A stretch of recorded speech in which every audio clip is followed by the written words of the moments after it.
Good morning guys, सबैलाई बिहानको good morning.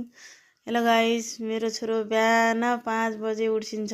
सानो छोरो है, उहाँको केही काम हुँदैन, हामीलाई डिस्टर्ब गर्नलाई उहाँ 5 बजे उठ्सिन्छ।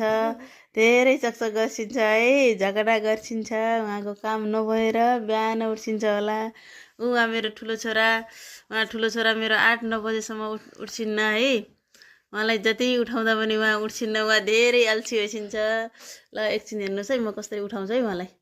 ल छोरो सम्राट, सम्राट उठ छोरो। गुड मर्निङ, गुड मर्निङ छोरो, गुड मर्निङ सम्राट। Good morning. उठ उठ।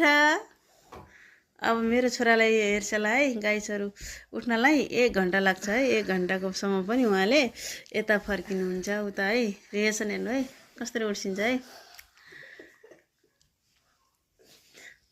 होमवर्क छ पढ्नु भने मेरो छोरालाई एकदम गाह्रो लाग्छ है। पढ्न चाहिँ धेरै गाह्रो लाग्छ उहाँलाई खेल्न चकचक गर्न धेरै रुचि हुन्छ।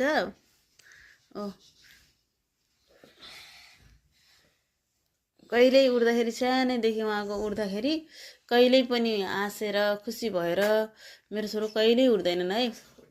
सानैदेखि पनि मेरो छोराको बानी कस्तो छ भने जहिले पनि उठ्दाखेरि अँध्यारो मुख लगाउने, रुने सानैदेखिको बानी नै हो मेरो छोराको ह्याबिट।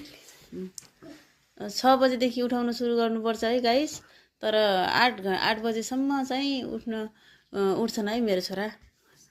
6 बजेदेखि 8 बजेसम्म टाइम लाग्छ है उठाउन अनि मेरो छोरालाई।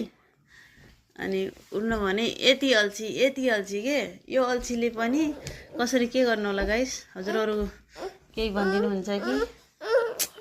यहाँ अर्को छोरा हेर्नुहोस् त गाइस, मेरो अर्को छोरा यो झगडा गर्ने छोरा। बिहान उठेर एकदम झगडा गर्ने मम्मीसँग। हेर्नु त बच्चा हेर्ने जस्तो काम धेरै गाह्रो रहेछ गाइस। म त थाकिसकेँ, हजुरहरूलाई कस्तो लाग्छ भन्नु होला है। म त यो बच्चा हेर्दा हेर्दा हेर्दा थाकिसकेँ। हेर्नु है, यसको हेर्नुहोस् यसको काम है।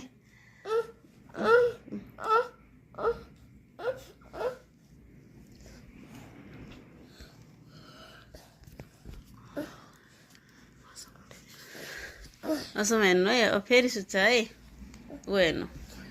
अब यो छोरालाई कसरी उठाउने होला हजुरहरूले भनिदिनु होला है। हजुरहरूको आशीर्वाद